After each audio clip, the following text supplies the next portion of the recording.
Vamos direto ao ponto hoje para falar de um assunto que é literalmente o coração de qualquer negócio: custos de produção.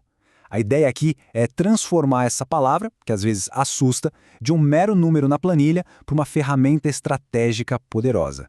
Vamos entender a base do sucesso empresarial de verdade. Olha só o nosso roteiro de hoje. A gente começa pelo básico, o porquê de tudo isso, e vamos avançando, passo a passo, até a parte prática, que é transformar o custo em lucro. É um caminho bem claro, do conceito até a estratégia. Então vamos lá, começando pela base. Porque afinal, os custos são tão importantes, são soberanos.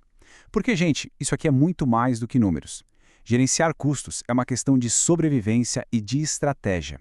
É o que define quem ganha o jogo no mundo dos negócios. Essa pergunta é fundamental. Todo mundo já viu isso acontecer, né? Uma empresa com um produto incrível que, de repente, fecha as portas. Muitas vezes, a resposta não tem nada a ver com a qualidade do que ela vende, mas sim com a falta de entendimento dos próprios custos. É um ponto cego que pode ser fatal. E a resposta para essa pergunta está bem aqui. Uma boa gestão de custos é o que sustenta esses três pilares: como formar preços, como tomar decisões e, claro, como maximizar o lucro.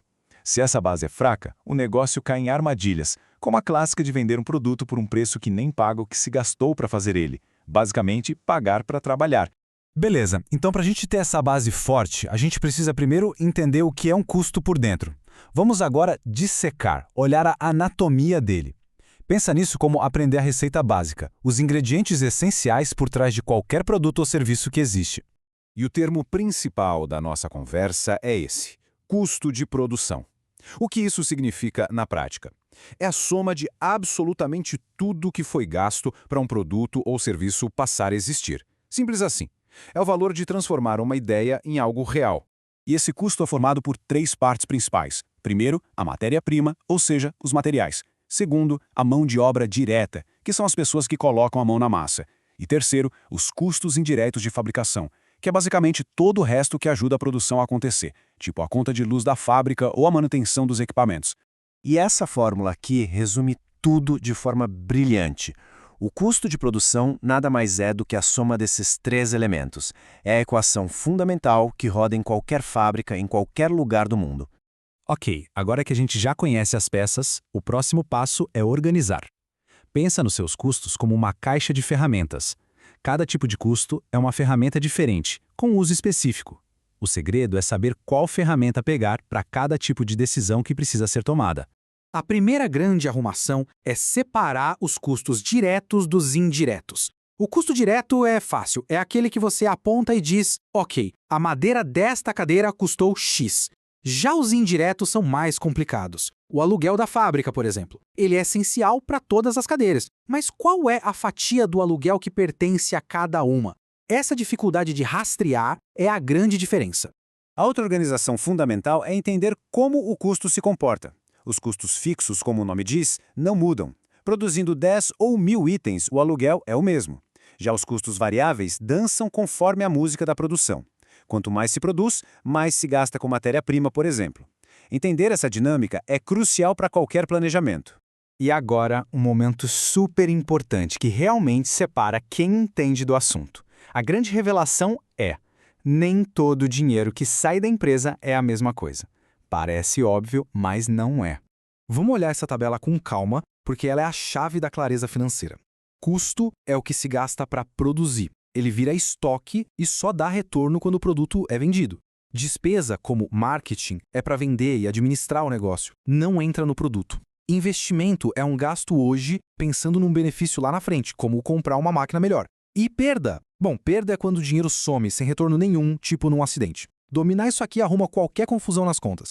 Muito bem. Com os gastos todos classificados e organizados, a gente pode subir de nível e começar a analisar. Existem diferentes sistemas para calcular e distribuir esses custos e cada um dá uma visão diferente do negócio. Vamos dar uma olhada nos três principais. O primeiro é o custeio por absorção. Esse é o método tradicional, o oficial, o que a lei exige para o balanço. Ele joga todos os custos da fábrica, fixos e variáveis, para dentro do custo do produto. É o padrão, mas tem um problema. Para tomar decisões internas, ele pode acabar escondendo qual produto é o mais lucrativo de verdade. Aí entra o segundo método, o custeio variável. Esse aqui é a arma secreta dos gestores. Ele só considera os custos variáveis como parte do produto. Os fixos são tratados como uma despesa do período. Por que isso é tão bom? Porque ele mostra a margem de contribuição real de cada produto. Ajuda a decidir o que vale a pena vender mais, o que cortar, qual promoção fazer. E por último, temos o custeio ABC, que é o mais sofisticado. Em vez de simplesmente dividir custos, ele rastreia o que cada atividade gasta. É um sistema com uma precisão cirúrgica, perfeito para operações muito complexas, onde entender o custo real de cada coisinha pode ser uma vantagem competitiva enorme. Bom, chegamos ao grande final, a aplicação prática de tudo isso. Todo esse papo sobre anatomia, classificação, sistemas, tudo isso leva a um único objetivo. Agora a gente vai conectar os pontos e ver como o custo se transforma em lucro. E tá aí, a conexão não podia ser mais direta. No fundo, o preço de venda é simplesmente o custo de produção mais a fatia de lucro que se quer ganhar. Para definir um preço que dê lucro, o primeiro passo, inegociável, é saber com precisão quanto custou para produzir. Quer ver na prática? Olha que simples. Se o custo total para fazer um item foi de R$20 e a meta de lucro é de 50% em cima desse custo, o preço final tem que ser R$30. Sem saber esses R$20 de custo, qualquer preço que se coloque é puro chute. E chutar nos negócios geralmente não acaba bem. E é com essa ideia que a gente encerra. Entender os custos muda tudo. Eles deixam de ser só um número chato para se cortar e se transformam num mapa estratégico. A pergunta final, então, não é quanto custa, mas sim, com esse mapa em mãos, para qual direção ele vai levar o seu negócio.